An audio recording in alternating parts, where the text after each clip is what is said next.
Coming up, how Xobni will make your inbox smarter, UFC Champs getting paid to tweet, what? And a new service called Mlkshk. Will it bring you to the yard? All that and more on this episode of The Social Hour. Netcasts you love. From people you trust. This is TWiT. Bandwidth for the Social Hour is brought to you by Cashfly at CACHEFLY.com.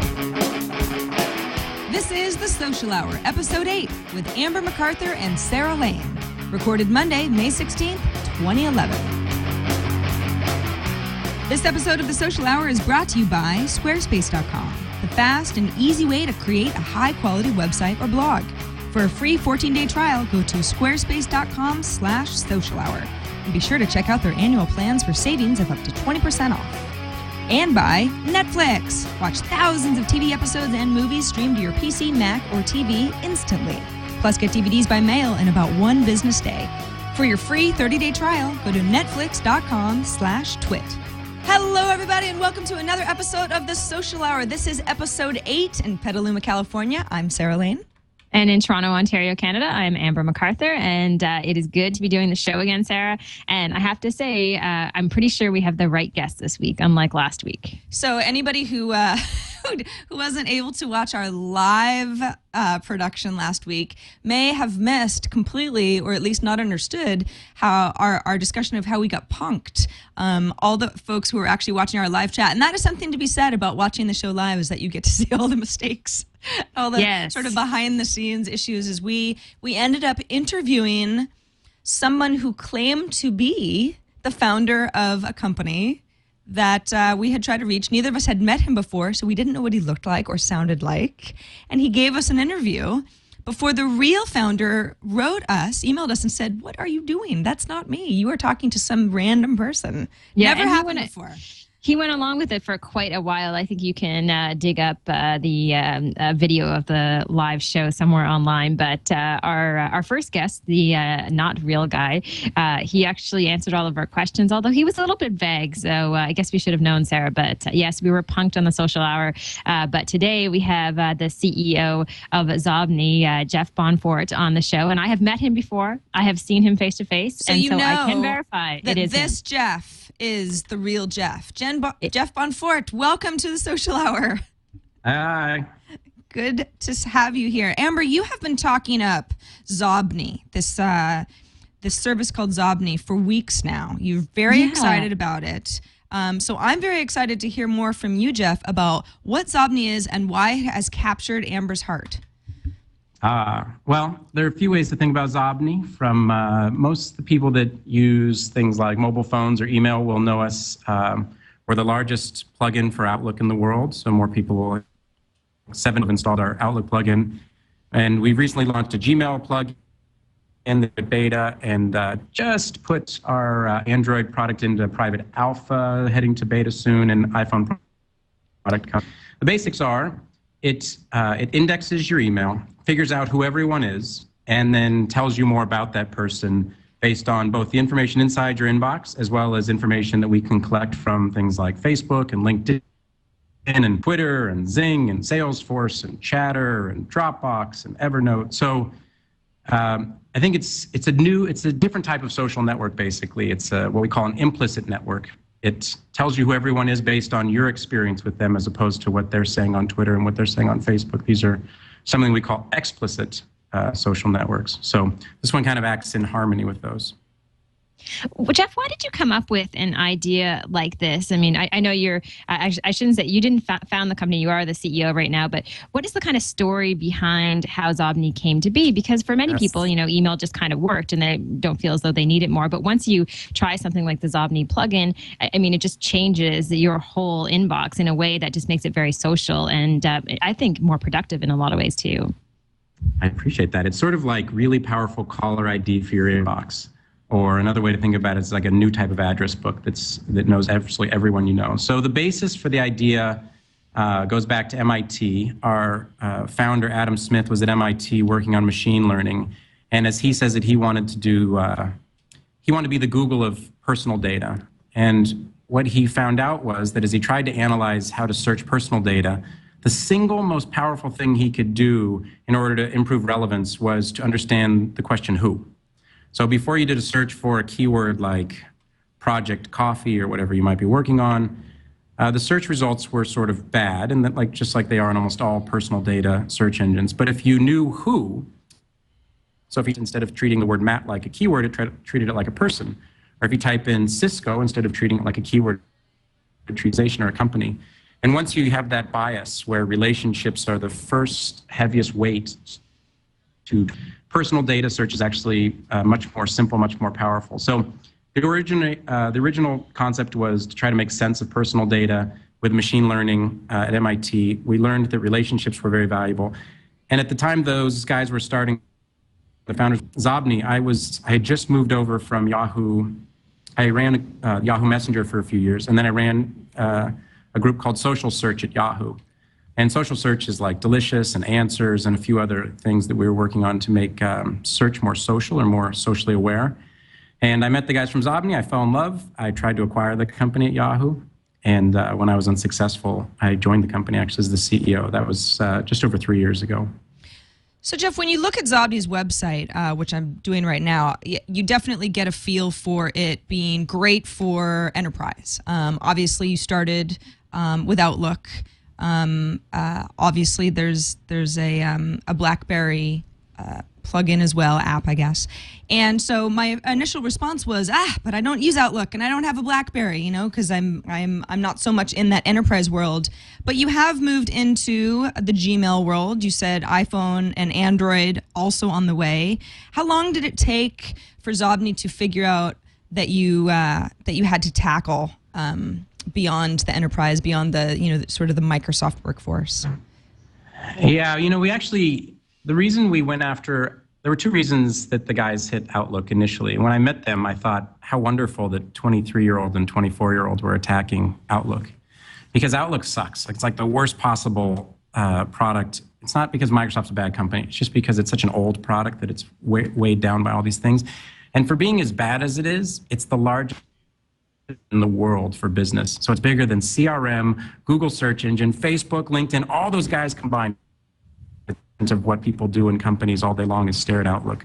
So in terms of the opportunity to make a little company Outlook plugin in the world was a big achievement and has been important for the company. And we liked that we ran locally. So when we were client software, we got all the processor for free. And early on, Xobni, especially users that used us really early on, said, wow, the performance. We basically needed lots of resources to do what we do. But when we became confident that we could do that in the cloud and do it better in the cloud, we started moving towards that. So with the BlackBerry, we did a little bit, but with Gmail, we basically moved 100% of our infrastructure to the cloud.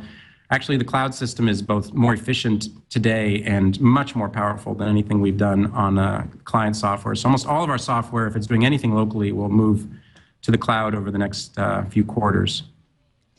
What I really love about it, sorry, Jeff, I just got to jump in for 1 second. Just in terms of the functionality of Xobni for people who are listening and haven't really seen the demo online, which is great to watch. I'm just going to describe kind of how I use it and how it's relevant. And I'm curious if I'm missing anything, if there's additional things that are helpful with the service. For example, if I'm in my Gmail account and someone emails me who hasn't emailed me in a really long time, it makes it very easy to go into the little sidebar within Xobni and find out the first time that I email with that individual. I also love it because I can see that individual's picture. So if I've never met them face to face, it just puts everything into context. And the next time I see them or I meet them for the first time, I know what they look like. So it's helpful, I think, with business, just maintaining relationships too.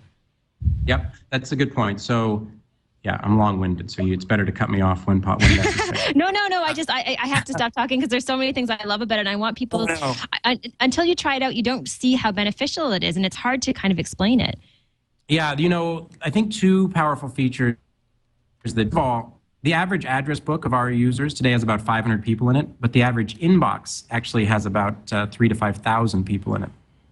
So even if someone CCs you on a message that had been a long thread, Xobni actually absorbs every single person, builds a profile on them, and then ranks and pivots off them. So who was the first person to introduce you and all these things. So you're right, it collects all the links you've exchanged, all the files you've exchanged, all the conversations you've had, and it does it across accounts. So if you have an Outlook account and a Gmail account and a Yahoo Mail account, it actually looks at all of them. You're in Gmail looking at someone, you'll see a conversation you had 7 minutes ago with the person on Outlook.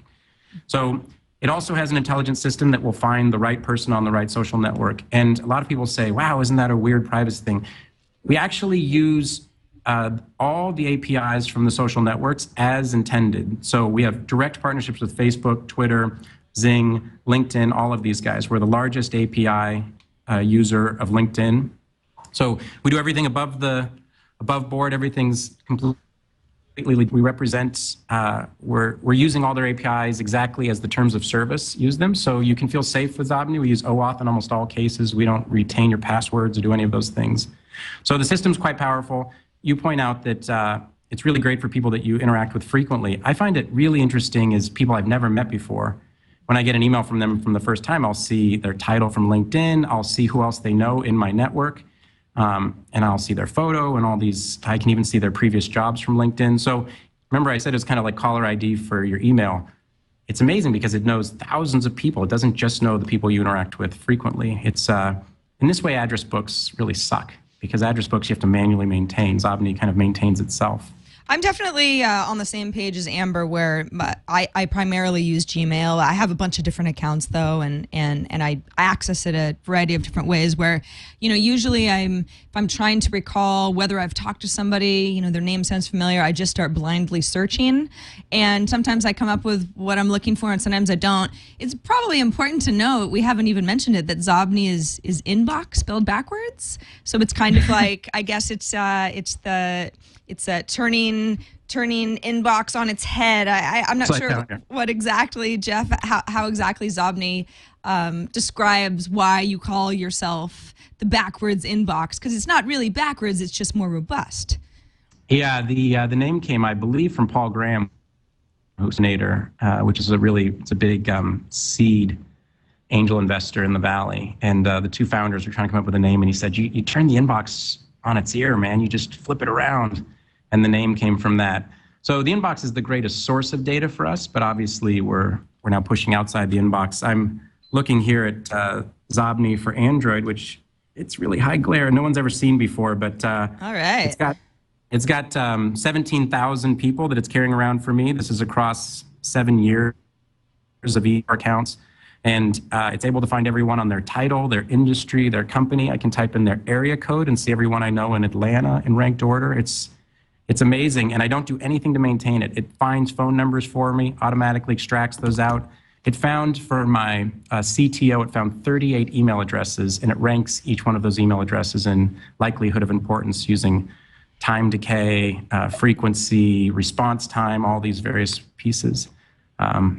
People that use our Outlook product and our Gmail product will be, there's a really cool trick you can do to see how smart Xobni is. If you add, Gmail has the ability to change your sent from address. I can send from my Xobni account. I can send from my personal Google Apps account. And as I change my sent from email address in our new auto suggest, when I type in the letter A, the results will be different if it's sending from a Xobni email address or sending from my personal email address. So it's actually ranking everyone based not only on how important they are to me, it's also ranking them based on the likelihood of them being important on the account I'm using. And that's true as well. Jeff, last question from me, and Amber, I'll let you finish up with your questions as well. But you mentioned that you have a good relationship with a variety of companies through their API, and Facebook being one of them. This whole idea of being able to access a variety of conversations in so many different contexts, as we all do now online. I mean, an email sent to one person and replied and then come back. I mean, that still happens, but there are so many different ways that we're communicating with each other, and it does get convoluted.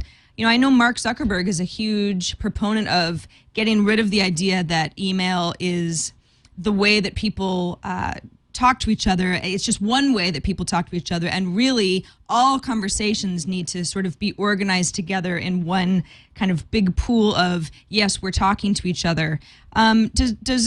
Does what Facebook is doing kind of work in line with Xobni's approach as well?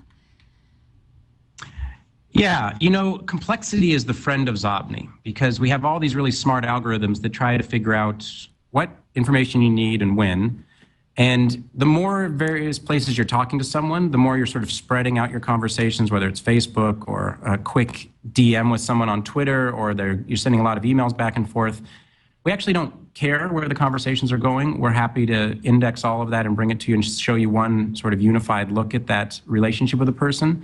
So I would agree that people are distributing their communications across more channels. That sort of plays in line, particularly with a smaller startup. We have to exist in an ecosystem. So we have to work with Facebook, and we have to work with LinkedIn, and we have to work with Gmail and Outlook.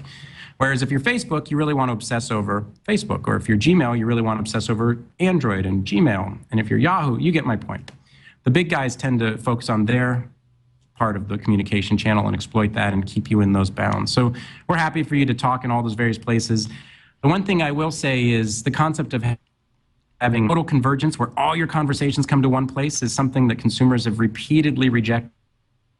I worked at Yahoo, and they really tried hard to make Yahoo Mail the one place where you checked all your email and got all your voicemails from your mail and your work voicemail and your private cell phone. Consumers segment themselves naturally to different services based on what they want and expect. And so to bring it all together all at once can be quite noisy. So I actually think the world will be a little bit more messy than perhaps this unified vision that we sometimes hear from tech people. And I think it's partially because that's the way people like it. But Xobni works really well in that environment. We aren't the primary place you go to do anything. We're just kind of a personal assistant that's there to answer the question who when it's appropriate. So we're a private. We base ourselves on private data, and we're a private tool. And almost all the services like Facebook and LinkedIn are public services where the conversations are held publicly. And that's why we're able to work with the social networks, and they don't see us as a competitor. We don't do anything in public space. We're very much a private tool. So, Jeff, the last question from me is, how do people get Xobni no matter what platform they're on? Because I know once they try it, they'll absolutely love it. Yes. So, well, if they're using Outlook, it's easy. Just go to the website, xobni.com. If they're using Gmail, you can put in the media code. There's a place for a code that says you want to sign up for the alpha or the beta for Gmail. If you put in TWiT right now, I'll make sure that our marketing people look at that, and we'll let in 3 or 4. All right. Awesome. Media code. You can put in TWiT, and we'll look for that today and let in 300 or 400 people today. For the Gmail product, I think we have like north of 200,000 people waiting to get into that product right now, and we're letting in 3,000 to 5,000 people a day. Wow. And the Android product, we're just put into the hands of a few hundred people, and we'll start rolling that out into the thousands over. We still know there's some improvements we want to make to the Android product. And then the iPhone product, as people that use iPhone know, it's a little bit hard. On iPhone, it's harder for us to send out 1,000 copies of it. Apple, you submit it to the app or it's not. So we're doing a smaller alpha with the iPhone product, more friends and family. But we'll get that one out. It's a pretty good product. Right now, every once in a while, I see a review of Xobni for Gmail, and they say, well, it doesn't do this or it doesn't do this. And I said, yeah, it's beta. We're making so many improvements every week. It's don't give us a review yet. Just use it and see if you like it and tell us what you don't, and we'll improve. Awesome. Well, thank you so much for joining us, and thank you for making my inbox a happier place. We'll make sure that people try that TWiT code and can test it out for themselves. So thanks a lot, Jeff, and good luck with everything. Cool. Thanks so much, Jeff. That's Jeff Bonforte, CEO of Xobni.com. Now for some of the lucky folks for Gmail, use that media code TWiT. We didn't even know he was going to do that. That was spontaneous. That was awesome. Thanks again, Jeff. Take care. Thanks. Sarah, you have to try it out. You're going to love it. I know you're a Gmail user. You'll love it. Well, what's funny is sometimes I like to try to flex our big social hour power by saying, can I get an invite to something that's maybe behind the scenes, something that you're working on, like Xobni's Gmail service, for example, before the show, so I have something to talk about. I mean, something that I've tried out that we can explain to folks. I didn't actually realize that that it was in beta until it was too late, and then I thought, well, I don't want to put him on the spot, but he went ahead and just offered up the code, so that was really awesome. So if you get to Xobni's Gmail page, I know that they had a link in their blog. I'm not seeing it right off of the homepage, but it is there. Believe me, I was just checking it out this morning. You just put in the email address that you want connected. Works for Google Apps as well. I know I use that for one of my domains. Amber, I don't know if you use Google Apps at all for any of your email accounts, but very helpful. Like my Sarah Lane, which is all kind of people I don't know as much. This would be really helpful, especially trying to find that person that you talked to once and you just don't remember what the context was or when it was or anything like that. Yeah, you'll love it. You'll be a big fan in no time, I'm sure. It's a fun one. Well, that's great. Xobni.com. And again, I have to hand it to you because you're the one who introduced me to it. I don't know how you find all this stuff, Amber. Well, it's pressure, Sarah. I don't find it on my own. It's just I know I have to write X number of articles a week, do X number of shows, and always having to come up with new things. And I'm sure you feel the same way where every once in a while you just discover a gem. And for me, Xobni has been like that. You know, not every service is fantastic. It's kind of cool, but Xobni is something that I still use, and I still use, a couple of months later. And that to me is kind of the best way to test if I think a service has any type of longevity, and Xobni is up there. So I get pressured into trying all this stuff, and a few of them trickle to the top. So, well, it's always nice when, like you said, there are a lot of services that for a living we try out this stuff, and there are so many services where I go, this is really cool, but I'm not going to use it on a daily basis. Very few end up being in that category, and something that ends up being actually so helpful in order to do your work better, that truly is a gem. Yeah, it truly is. So I'm a big fan, and I'm using the Gmail plugin. I also have it on my BlackBerry, so that's kind of neat to have access to it there. I mean, just little things you think about. If someone emails me on my BlackBerry, and then all of a sudden I look through and see all of the contacts in Xobni, and then they may have their LinkedIn contact information feeding through there, and then all of a sudden I can have their phone number within my contacts, right? Yeah. So that's really helpful, and I can, I'm not going to manually go in and enter all this information for people, and yet I have it there. Or another way I use it too in Gmail, if I'm doing business with someone and I'm in my Gmail account and I can see their most recent updates on some of their social networks, I can tell if, I know they're away or they're busy, so I don't have to leave my inbox to go and check Twitter or LinkedIn. So just really, really handy. It just makes your inbox smarter. I think that's the simplest way to say. And a smarter inbox is a good inbox. Want to remind everybody that we record the show live on Mondays. We're getting back into a regular routine. Every once in a while, either Amber and I have to do a show at a weird time. I think next week we'll get into that weird mode again because we're getting into Memorial holiday weekend, at least for the U.S. But normally we shoot the show at 11 a.m. Pacific on Mondays. That is 2 p.m. Eastern. Gosh, I don't know. Every week, you think it would get easier.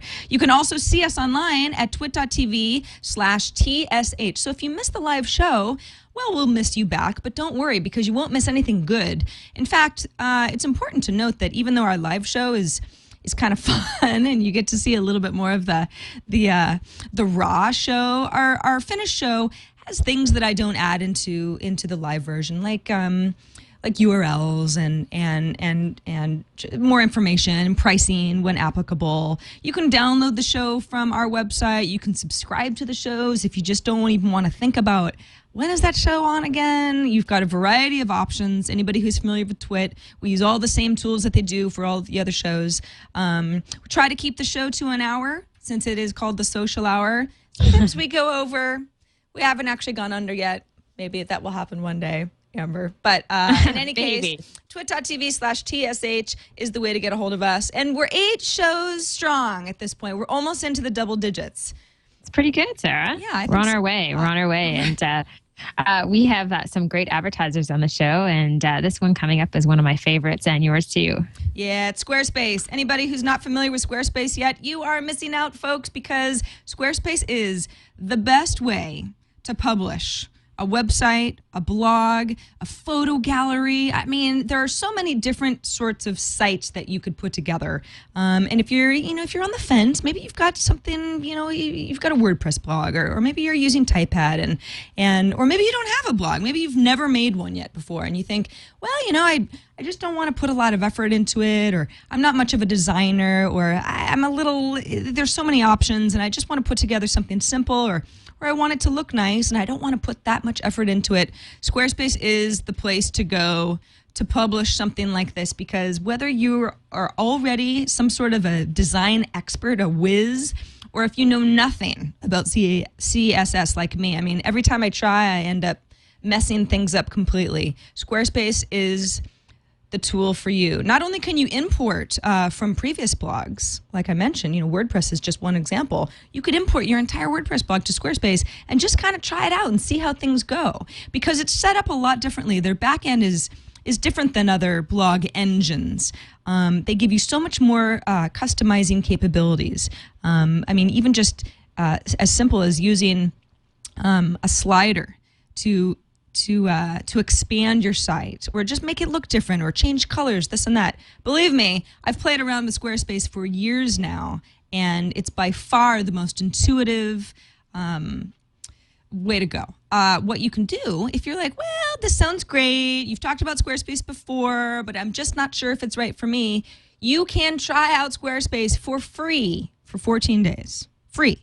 No credit card. You just sign up. It's pretty much instantaneous. Just check it out, give it a whirl, see if it's right for you. By the way, they also have an iPhone and iPad app that I use religiously, because I'm not sitting at my computer as much as I was anymore, especially for blogging on the go. Such a good way to just kind of get into your comments for a second, see if there's anything that you need to delete, clear out spam if you have a problem with that. I love their iPad app especially, because it gives you that nice screen real estate. That's really important, especially when you're blogging. Love Squarespace. Again, they're our sponsor. We love them. They're a great fit for us. You have so many options when you want to put together a website. If it's Twitter plugins you want, or maybe you're very active on Flickr, or you just want to write. You just want to write, and you want to link to your sources, throw up an image every now and then. Squarespace is the place to do it. And again, 14 days free if you want to check it out. And if you want to use squarespace.com/social hour, that's our special URL. Sorry, Sarah, just laughing how you said slash. Sarah, for people listening, Sarah has the hand movements too in the live video feed. I know, and I'm not sure. Let's see. Okay, so that actually looks like backslash. I meant forward slash. I don't say forward slash because I don't know about you, Amber, but when people say forward slash, I say to myself, that means slash. But it doesn't matter. You know what I mean. If it's a URL, you know that it's forward slash. Squarespace.com/social hour, and you get an additional a discount off of the lifetime of your account. Nice. They're good friends of us. We love them back, and we thank them so much for supporting us on the social hour. So it's just social hour. There's no the, right? That's right. Okay. Yeah. We're still trying to figure out what we went through this on iPad today as well. Some of our custom URLs with some of our sponsors started out with iPad, and we're sort of gradually trying to figure out what makes the most sense for people to remember. So yes, squarespace.com/social hour. Social hour. That's pretty easy. Yeah. You can't go wrong there. No. All right, Sarah. So lots of news over this past week. A really interesting story that I just read about this morning. If anyone is a fan of UFC, the Ultimate Fighting Championship, you might be interested to know that some of their fighters are about to get paid to tweet. This is a really interesting idea. So it looks like what the organization behind UFC is planning to do is, starting on June 1st, they're going to put all of their fighters into different categories, 4 categories to be precise, based on their Twitter follower counts. Then after a few months, 3 fighters from each category will get a $5,000 bonus based on how many new followers they got, and the biggest percentage of new followers gained, and the most creative tweets. This will all be judged by UFC head guy Dana White, and an interesting concept to get more people using Twitter. And at first when I saw this, I thought, getting paid to use Twitter, that's kind of weird. But then I thought about it again. I thought, you know what? A lot of people are truly just too busy to really put a ton of effort into their Twitter account. So if this is a case where maybe it encourages more interesting conversations and it's kind of competitive and fun, I think, it just might work. Yeah, it's weird because my first reaction was, wow, usually anybody who's involved in professional sports is not supposed to be using social networks. And in fact, people have gotten fined in the past for tweeting something that was inappropriate or made it seem kind of insidery or that sort of thing. But I guess, and I have to admit, I'm not so familiar with the Ultimate Fighting Championship. I know what it is, but I'm not watching it on a regular basis. But really, if it's anything, I got to admit it. But if it's anything like oh, I don't know, WWE, which is the World Wrestling Entertainment.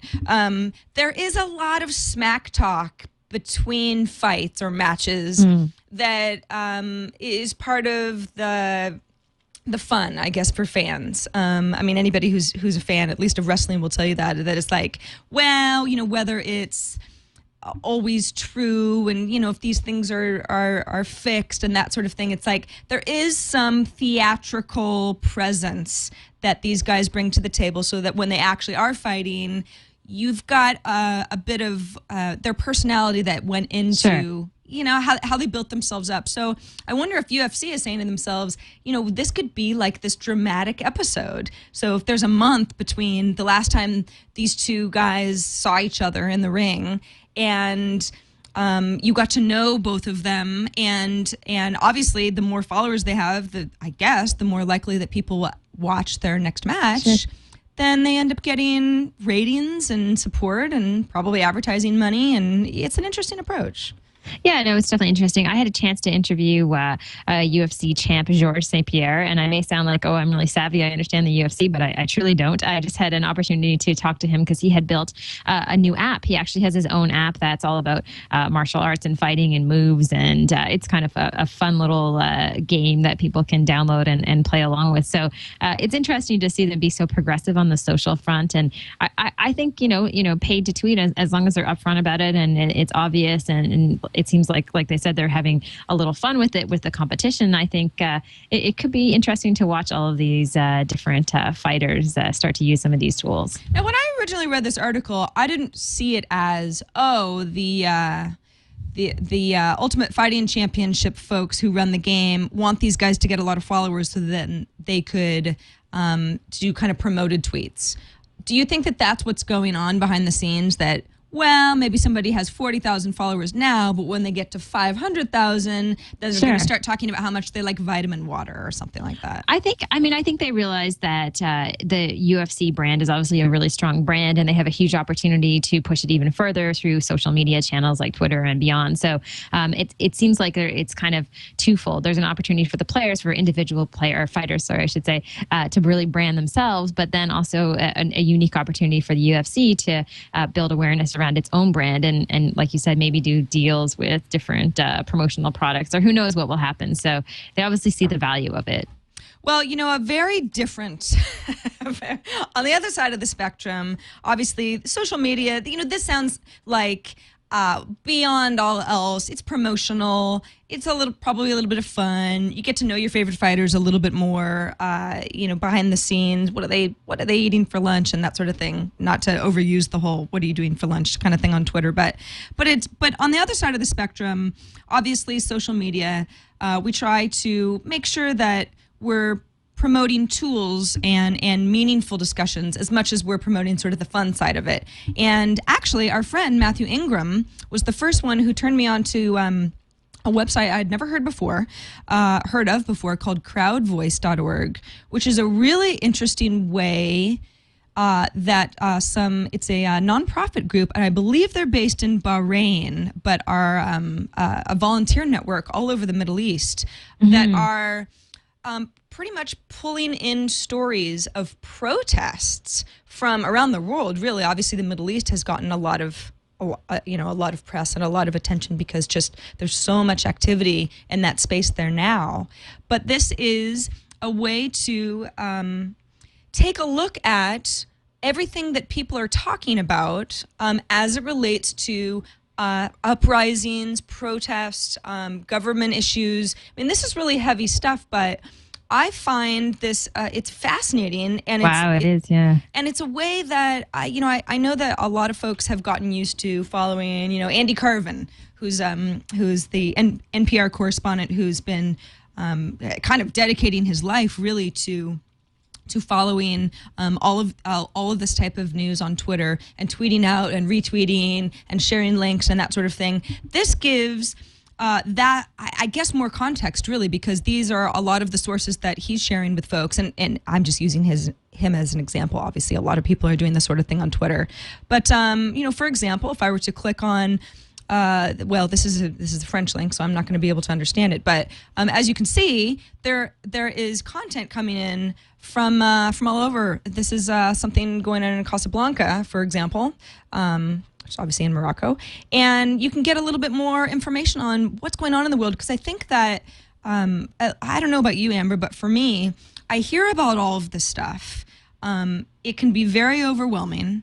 I hope that I'm reading the right, there's so many, especially with citizen journalism and where are the sources and can this stuff, can we confirm that this happened, and there's videos being shot all over the place, that the more that these can be concentrated into one area with context, the more helpful for me. Yeah, I'm just looking to the site, and I've never heard of it, or had never heard of it before. And I can't believe what a valuable resource to just dig up information about protests all over the world. And it's fantastic. I mean, just a wealth of content. Yeah, and it's worth noting that, I mean, this isn't just a place to learn about, who's protesting around the world. What if you had shot a video that you thought was very relevant and crowdvoice.org could do something with it? You can sign up to join the network. You can post links, videos, photos. You can search for particular places. If you've heard, I heard a report from somebody in Syria. I'd like to know more about this. I'd like to see if anyone's backing up the story that I heard, or just more context on something that's going on there. You can search for a particular country or certain keywords, that sort of thing. So I really like stuff like Crowd Voice. It gives me hope that social media does do a lot of good, and certainly even if some of this stuff is could be considered biased or just one person's opinion, or there are obviously so many different arguments that people can make about why people do the things that you do. Having more information in general, I think, is better, so that we can draw our own conclusions of what's actually going on. Yeah, I mean, just being able to dig through information. I mean, that's what I love, just on your own time, being able to go as deep as you want. It's not just like a news headline that's coming across on CNN that's 30 seconds long, or a little news ticker on the bottom of a TV news program. So it's nice to be able to just, absorb more information on your own time. So a really, really neat resource. Agreed. All right, Amber, we got an email. We got more than one, but we got one particular email from Len Sipes. It's written into the show before. It's good to see you, Len. I think a couple other shows as well. Says, hi, ladies, love the show. The question remains as to the real power of social media to drive traffic when compared to traditional website strategies. We gush over the power of Facebook and Twitter, but as to actually driving traffic numbers, are they really that relevant? And it's funny that Len asked this, because there have been some rumblings about how Twitter and Facebook aren't really driving traffic numbers as much as you may think. In fact, there was a study done recently by something called the Pew Research Center's Project for Excellence in Journalism. We first talked about it on TNT last week, and PBS had written it up. This is a PBS link that I originally saw this on, that claimed the Drudge Report, which most people are familiar with, news source, is responsible for the most amount of direct traffic to websites behind Google search. Wow. I know. That's so interesting. Well, I mean, just to answer this question, I think, obviously in some cases, Twitter and Facebook aren't going to make a massive difference in how much social media is successful for you, especially if you don't use them well. But there are plenty of examples of social media done right that has not only increased awareness about certain companies or certain brands, but has also helped people to drive their revenue up. So a perfect example, Sarah, the Willow Blend campaign that was done by Blend Tech. They make those really high-end blenders that will blend pretty much anything. Well, a few years ago, they started to put those YouTube videos online. This was part of their social media efforts. They shot video of the founder of the company blending everything from iPhones to other gadgets, and the list goes on. And I interviewed the marketing director from Blendtec, and he told me within 6 months of these videos going viral and that campaign becoming so successful, there was actually such a huge increase in sales at the company. There were literally like millions and millions and millions of dollars that had come into Blendtec based on people just learning about the blenders because of those videos. So I think it was, let me look at the exact stat, I'll dig it up in a second, but there's a perfect example of how social media, when done well, when you have an actual campaign, it really actually helps. I think it was a 500% increase in sales over 6 months, if I'm right.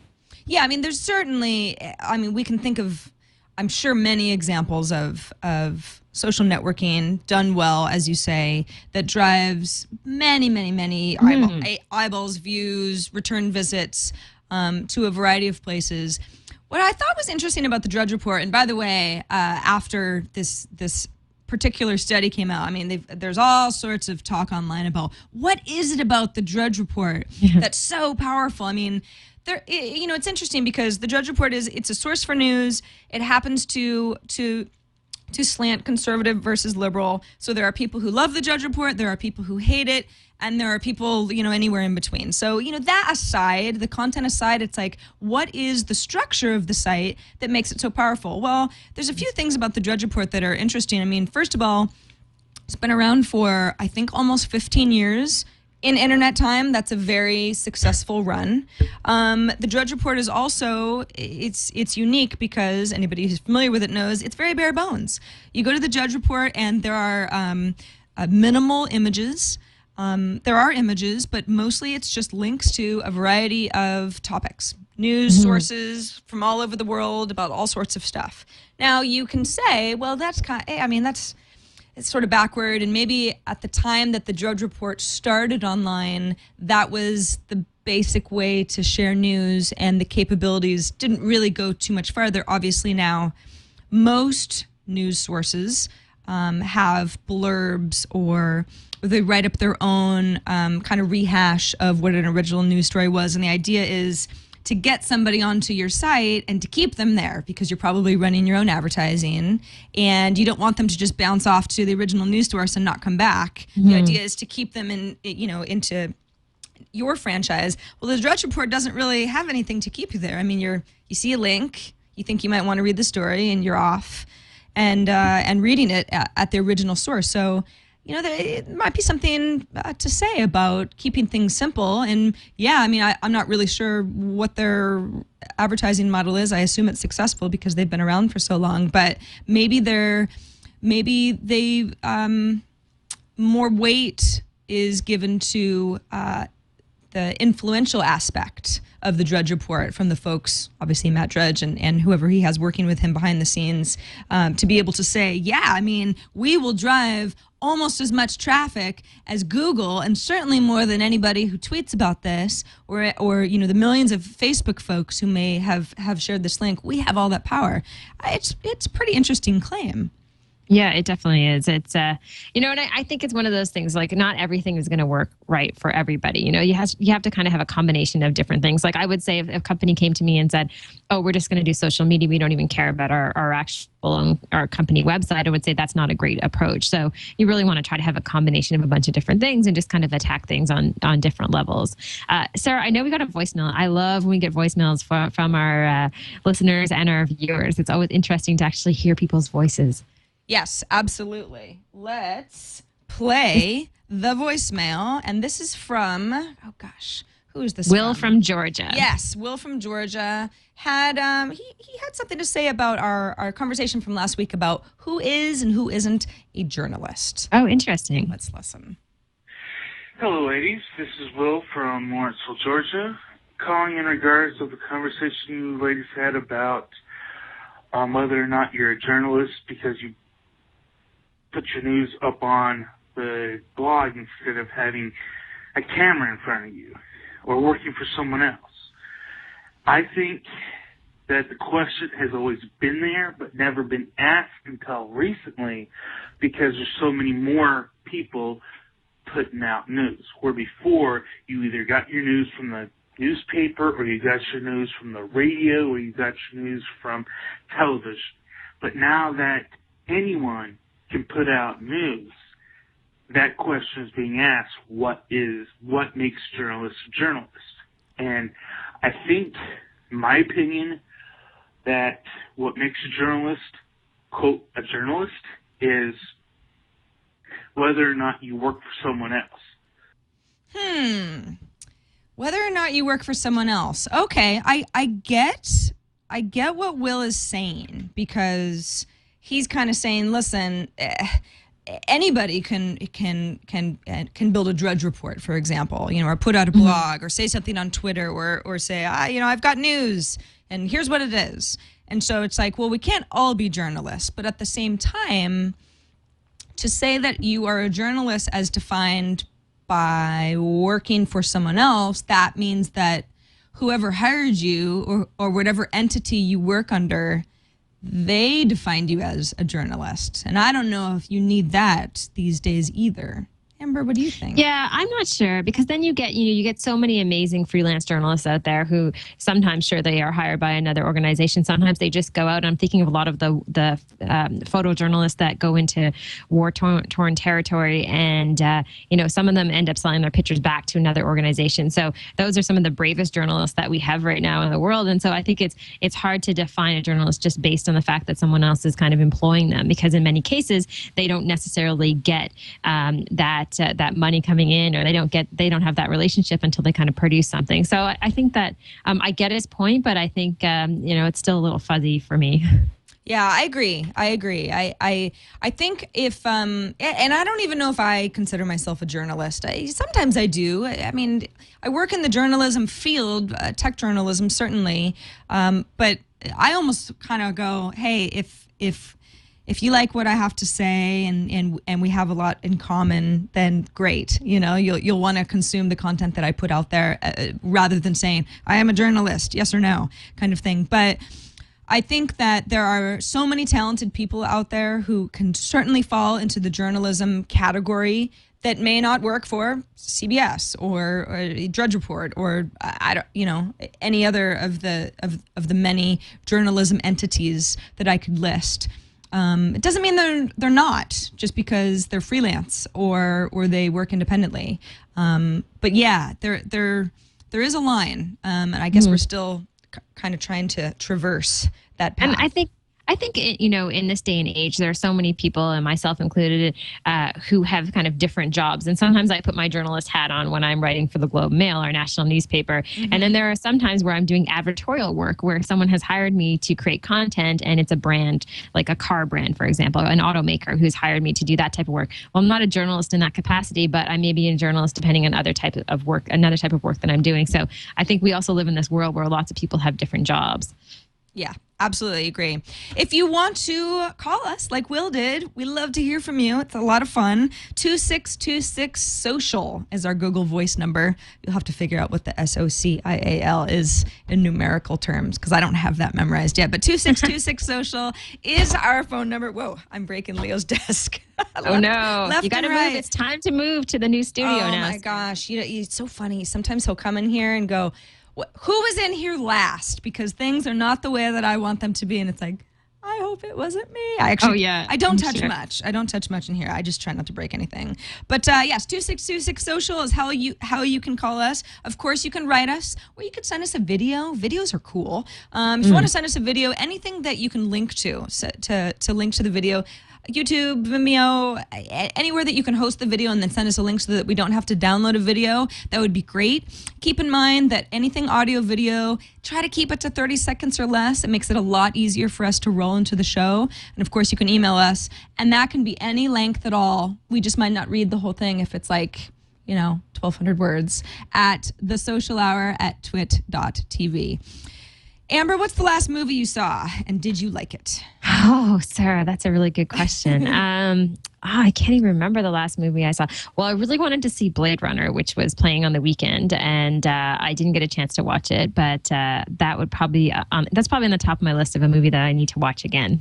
Well, one of the very, very good avenues for watching Blade Runner on your couch, your bed, on the floor, in your kitchen, or anywhere that's just the most comfortable for you is Netflix. Netflix is a sponsor of the Social Hour. We love Netflix, and we're so happy that we have a partnership with them because it is the best way to instantly stream content to your Mac or your PC or your Xbox or a Netflix-enabled TV, or get DVDs in the mail, just delivered to your mailbox. That's how my mom prefers to do it because she likes the selection of the DVDs, and she's kind of old school. She's got this DVD player she wants to use, but I prefer streaming because I want to just press a couple buttons, look through my queue, and figure out what I want to watch, press play, and instantly stream within minutes, really. And good streaming, too. Great quality.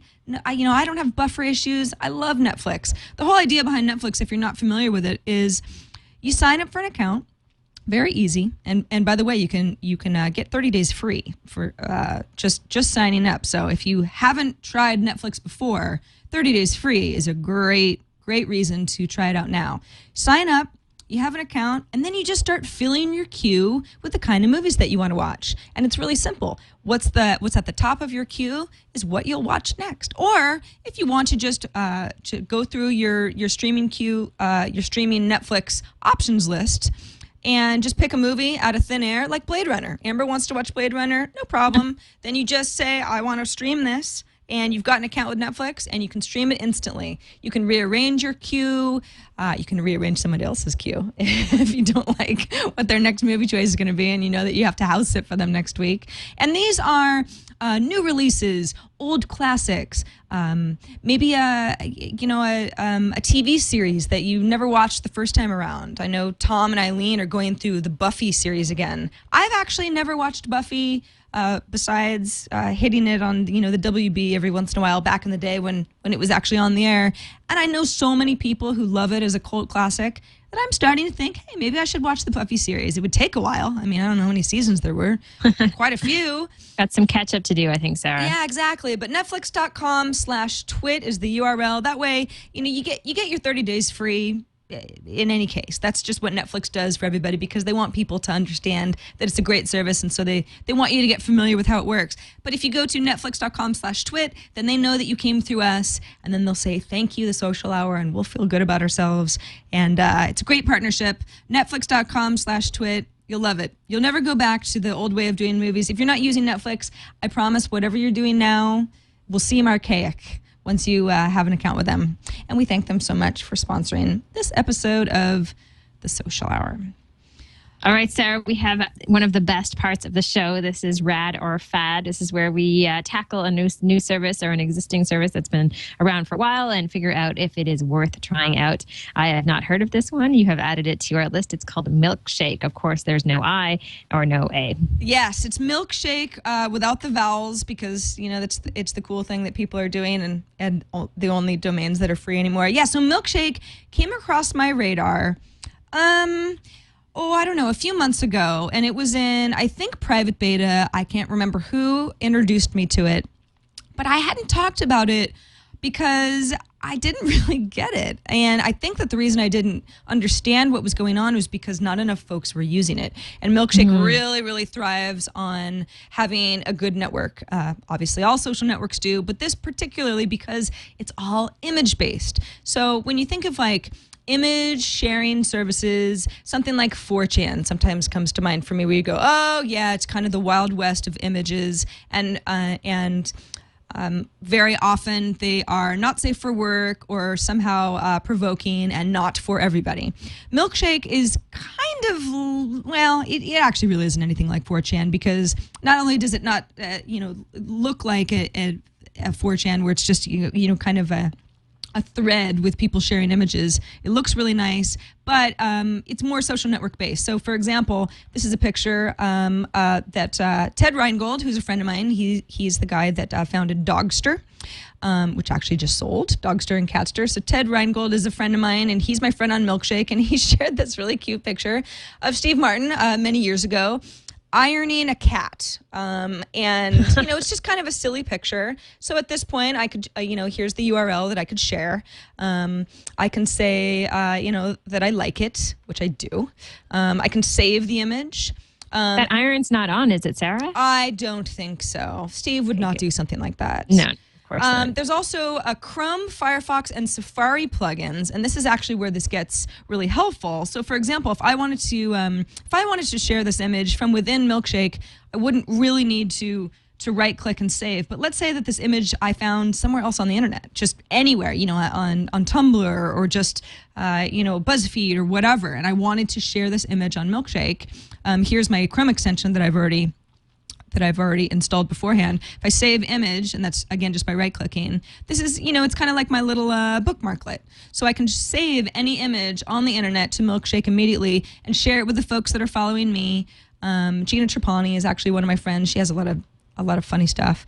And what I can do is I can choose a shake. So I have friend shake, so that it's all of the images. Not really sure what shake means. I guess it's just a way to say something besides images. Or my shake. These are the things that I've shared. I haven't shared much. Shared a picture of myself once I cut bangs last year, and I realized, well, maybe it didn't really get very many views and didn't get any likes. So I think I learned pretty quickly that it's not really about sharing pictures of yourself or other things that are necessarily of high quality or that you're proud of. It's more kind of the zany stuff. So this is something that I found from a user called Drew Toothpaste. Again, well, I'm a cat person, so my stuff always ends up being about cats. But this is like his funny picture of a cat in an Abercrombie bag that I thought was cute. So I ended up sharing it, and I think I tweeted it out to Twitter, which obviously Mlkshk lets you do as well. Your conversations tab is just anything that you've commented on. So there's definitely it's instigating the sharing of images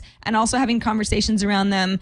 But what's interesting about it is, and this is where kind of threw me for a loop at first, but I think I'm starting to get the point of it, because there's so many images that we all share online that, like, you look at for 2 seconds, like Steve Martin ironing a cat. Haha, that's funny. Oh yeah, I'll share that with my Mlkshk friends. And you don't really need to think about it all that much more. It's not necessarily some beautiful work of photography. It's just one of those internet things. Because Mlkshk actually won't let you share any file. It supports a variety of file types, but it won't let you share a file that's over 3 megabytes.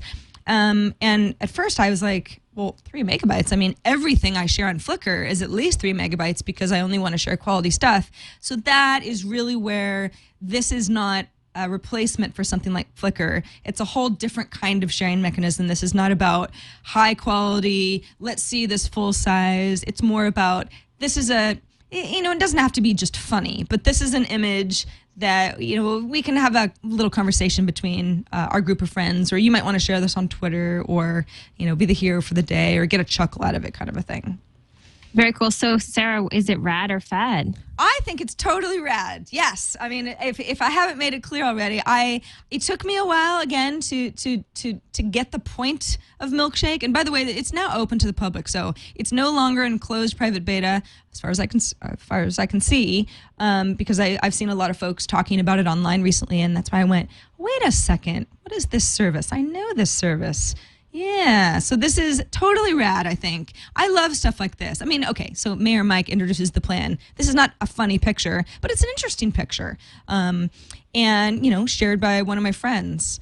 And Laughing Squid just shared the error page for the gadget team, which is kind of funny. And so on and so forth. So you get, it's kind of like, it almost has more of a Tumblr quality, because Tumblr is so focused on images, at least a lot of the people that I follow. I think it's really rad. It looks nice, works well. The point seems to be pretty simple, and yeah, this is rad. All right, and I think you should sign up for it immediately, Amber. I love that. I like the name. I think I'm going to have to. Yes. Does it remind you of that Mlkshk song? I know. You know what? As soon as I saw it, that song is in my head, and it just would not go away, Sarah. I know. I got to try to get rid of it, but it looks like a fun little tool, and I love all these different photo sharing services out there. There's just so many. That's the problem, right? It's hard to. It's hard to keep up with them all. That's the only thing that makes me say, well, these are all kind of faddy, because it's the whole sharing of stuff that the degree of interest and the staying power just totally varies person to person, but it's that simple, quick, casual sharing of images. Specifically on Mlkshk, I don't think they don't support video capability now. Maybe in the future they will. I kind of hope they keep it to images though. By the way, anyone who's not watching, it's mlkshk.com for all of our audio listeners. No vowels, but it can still be kind of confusing. So Mlkshk without any of those vowels, MLKSHK. Yeah, I think it's rad. Anything that gives me just a little bit of a window into what some of my internet friends, specifically, real friends too, but internet friends are looking at and liking or getting a little something out of, where it's easy for me to share it, pass it along, or just kind of say, thumbs up, Ted, for that Steve Martin picture. I like stuff like that because it's kind of just makes me feel like I'm participating.